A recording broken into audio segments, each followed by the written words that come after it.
I am here with my partner, Josh Goodbaum. We're going to be talking to you today about Family Medical Leave Act.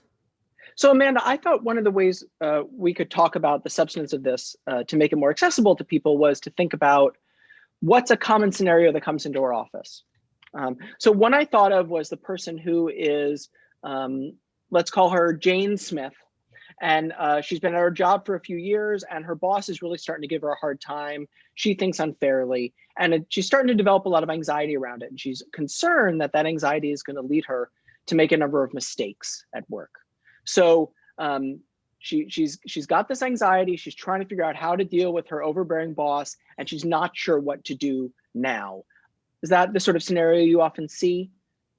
It is, yeah. And of course, one of the first things we tell people to do is take care of themselves. So we would tell Jane, if you're experiencing anxiety, you have to take care of yourself. Get to a doctor, get some medical treatment, and get yourself feeling better. And another way to do that is to take some time away from the workplace.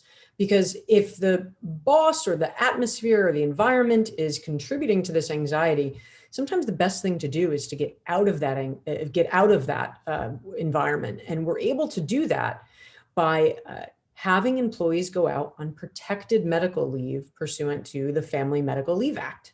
Now, a doctor has to okay this. We are not doctors, and we could not authorize people to get out of work. But if Jane's physician thinks that she would benefit medically from cutting out of the workplace for a period of time because of her own serious health condition, we can offer her some time away from work that is protected. Do you want to talk a bit about what that means? Yeah, so protected in the context of the FMLA means that the job is going to be there waiting for you when you get back from this medical leave. In other words, you're not the employer is not allowed to let you go because you didn't show up for work. The idea being that people are not supposed to lose their jobs because they get sick. They're supposed to be able to have time to get better on their own and then come back to their jobs or a substantially equivalent job. One thing I would tell Jane as well is the FMLA is unpaid.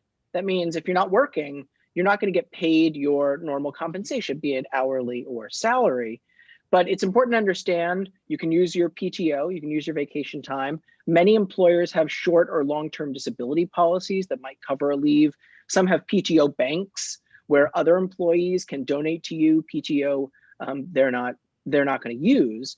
But there can be a compromise there. Some people are not in a position to go out of work and not get paid. We do have a situation in Connecticut, fortunately, where there's been a paid sick leave act passed by the legislature, and that is coming into effect in the near future. So that also can be helpful to employees who need to take a little bit of time off to take care of themselves. So it's critical for employees to know that FMLA is job protection, and a short-term disability or long-term disability policy, if they have that available to them, is that pay protection. But there are two distinctions there. Right. So let's say Jane goes out on a leave, and while she's out on the leave, she hears that she's been fired. Right? She's been let go from her job while she's on this protected FMLA leave. Now what? Well, it could be an interference with her rights that she is entitled to under the Family Medical Leave Act. So if Jane's taking of her leave, even in part, motivated her employer's decision to terminate her during that leave, that could be actionable. She could have a lawsuit against her company. It could also be an interference with her rights. If she is otherwise entitled to that leave, and her job interfered with that entitlement by not providing her with the full extent of her leave that her doctor thought she needed, that too could be a violation of the law, and she could have a lawsuit against the company for both interfering with her rights and or retaliating against her for taking that protected leave. So these are really important rights for workers to understand as they think about how to prioritize their own health, potentially their family's health as well, because the FMLA covers not just the employee's own serious health condition, but also the serious health condition of a family member. So if Jane, instead of having this, the anxiety situation, has a child with anxiety or a parent with anxiety whom she needs to care for and needs to take a leave related to providing that care, then the FMLA is an important resource. And I also think it's critical for people to know, Josh, that anxiety doesn't need to originate because of work. You could get into a car accident outside of work, having absolutely nothing to do with the essential functions of your position, and not be able to go to work for whatever reason.